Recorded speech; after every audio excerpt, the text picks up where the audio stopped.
یہ وہی خبر ہے جو پچھلے 2 سال سے خبر ہے۔ خوشیاں منائیں، کیونکہ دیکھیے سب سے جو مشکل کام ہے کسی بھی لیگ کے اندر وہ آپ کی ہے کہ آپ کا کور گروپ بنانا اور اکٹھا کرنا۔ اس میں ہم نے بڑی گالیاں بھی کھائی ہیں اور بڑے دھوپوں میں کھجل بھی ہوئے ہیں۔ سو فائنلی جس چیز کے اوپر ہم لگے ہوئے تھے الحمدللہ پچھلے 3 سال سے اگر آپ دیکھیں 3 سال سے تو ایک جو کور گروپ ہے وہ آپ کا ہونا، اور اگر وہ آپ کے پلیٹ فارم سے ہی وہ اسٹیبلش ہوں تو وہ جو ایک کنیکٹ ہے وہ ٹیم کے ساتھ جو ہے وہ بہت زبردست ہوتا ہے۔ آپ کی بات میں فخر کو لے لیا، آپ مزید کس کھلاڑی کو لینے کی تمنا ہے پورے پی ایس ایل میں سے، اس پہ نظریں ڈلی ہوئی ہے اور اس دفعہ یقینی طور پر مقابلہ سخت ہوگا، کوئی خاص پلاننگ آپ لوگوں نے مزید کی جس کی بہتر آپ پھر تیسری بار جو ٹرافی جیت سکیں؟ دیکھیے اس میں نام لوں گا تو اندر بوٹی چلی جائے گی۔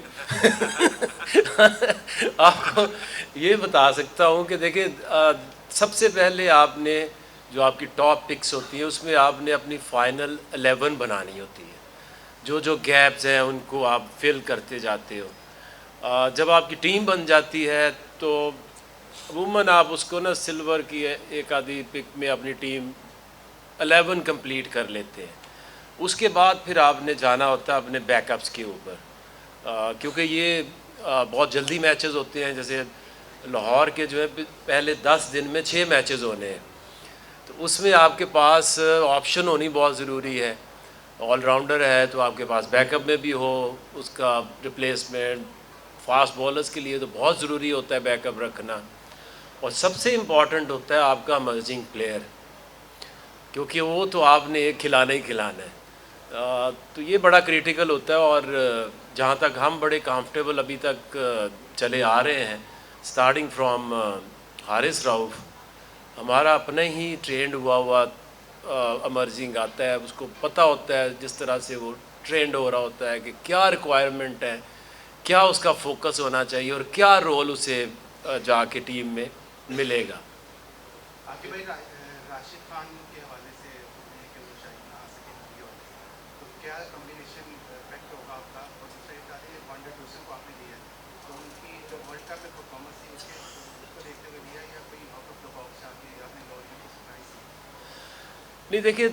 جو آپ کا پہلا سوال تھا کہ راشد خان کا، دیکھیے راشد خان ایک ایسا پلیئر ہے کہ اگر دنیا میں کوئی بھی لیگ ہو اور ایک پلیئر آپ کو چننے کی آپ کے پاس آپشن ہو تو وہ راشد خان ہی ہوگا۔ اس کی کمی تو میرا نہیں خیال کوئی بھی دنیا کا پلیئر کر سکتا ہے، بٹ انجریز آتی رہتی ہیں، بٹ راشد خان جو ہے وہ قلندرز فیملی کا ایک حصہ ہے، اور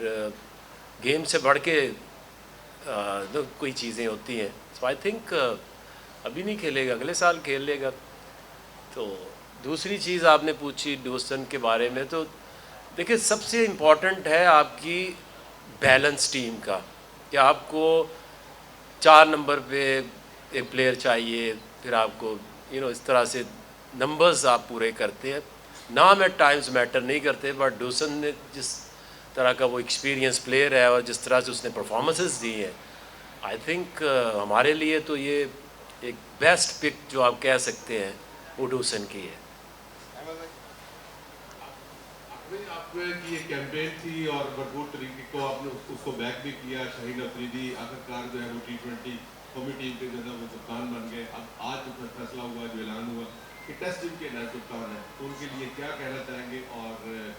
ان کی کیپٹنسی اور ان کو جو ہے وہ اس کو اپنی ڈیفینڈ کرنا اس ٹرافی کو ان کا کیا کہے گا، کیسے سمجھتے ہیں؟ دیکھیں ایک تو میں اس کی کپتانی کی کمپین میں بالکل نہیں تھا۔ اس کی ایک وجہ ہے کہ چونکہ شاہین نے کریئر ہمارے ساتھ شروع کیا اس فرینچائز سے اور ایک دنیا کا سپر سٹار بن گیا، اگر یہ کسی اور بھی ٹیم کا ہوتا تو کیا آپ کا جو T20 کا کپتان ہے اس کی سلیکشن اور اس کی کپتانی کے لیے کنسیڈر کرنا، یہ پی ایس ایل سے بڑا کوئی پلیٹ فارم تو ہو نہیں سکتا۔ جو پی ایس ایل میں پرفارمنس دیتا ہے آؤٹ اسٹینڈنگ 1-2 سال میں، آپ اس کو پاکستانی ٹیم تک لے کے جاتے ہیں۔ اسی طرح اگر شاہین نے جس طرح سے کپتانی کی ہے 2 سیزنز میں، وہ کسی بھی فرینچائز کا ہوتا تو میں اس کو اتنا ہی سپورٹ کرتا، بٹ لکی ہے کہ وہ لاہور کے کپتان ہیں، اور میں سمجھتا ہوں کہ جو اس کا مائنڈ سیٹ ہے وہ خاصا ڈفرینٹ ہے جو میں باقی لوگوں کو ریسنٹ پاس میں بھی دیکھا ہے،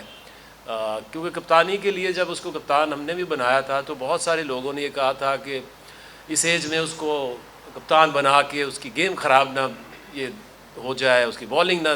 خراب ہو جائے، بٹ لوگوں کو آئیڈیا نہیں ہوتا، لوگ جو ہے آپ کی عقل جو ہے وہ عمر کے حساب سے ناپتے ہیں،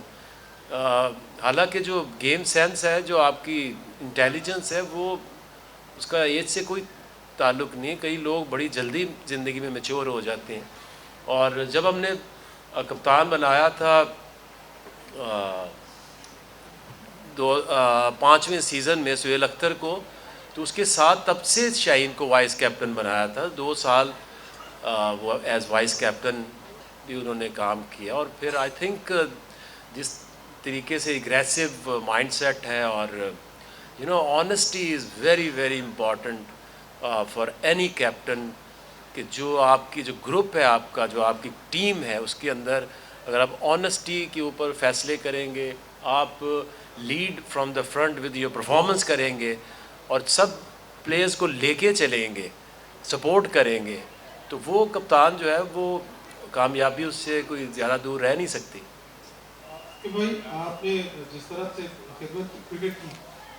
اس پہ تو سلام ہے، لیکن 2 چیزیں بڑی تنگ کرتی ہیں کہ یار T20 کرکٹ میں آپ لوگ نکالتے ہیں، لیکن ہم ون ڈے میں اور ٹیسٹ میں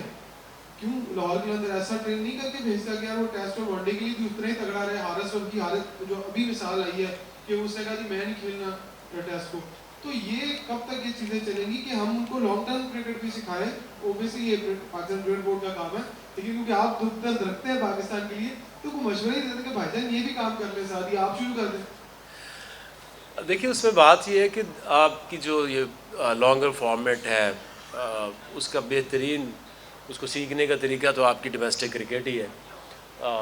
ہم شروع میں جو پلیئرز آتے ہیں تو آبویسلی ہمارا T20 فارمیٹ ہے، تو اس کے لیے سفر شروع کرتے ہیں، پھر آگے آپ کی ڈومیسٹک کرکٹ ہے، آپ کی جو بھی ایج کرکٹ ہے، اس میں آپ نے اپنے آپ کو ڈیولپ کرنا ہوتا ہے، لیکن اب ہم نے اس کا پہلا سٹیپ تو لیا ہے۔ زمبابوے جو کرکٹ ہے اس سے ہمارا 10 ایئرز ایک ڈیولپمنٹ کا کانٹریکٹ ہوا ہے، جس میں ان کے 8 پلیئر پاکستان آئے ہوئے تھے، 4 مہینے ٹریننگ کر کے گئے ہیں واپس، اور ہم نے 5 to start with 5 fast bowler بھیجے ہیں زمبابوے، ان کی 5 جو فرسٹ کلاس ٹیم میں ان سے کھیلیں گے، تو جب وہ پورا سیزن کھیلیں گے، وہاں 4 ڈے بھی کھیلیں گے، 50 اوور بھی کھیلیں گے، تو ڈیفینیٹلی وہ اپنے آپ کو لانگر ورژن میں ٹرین کر جائیں گے۔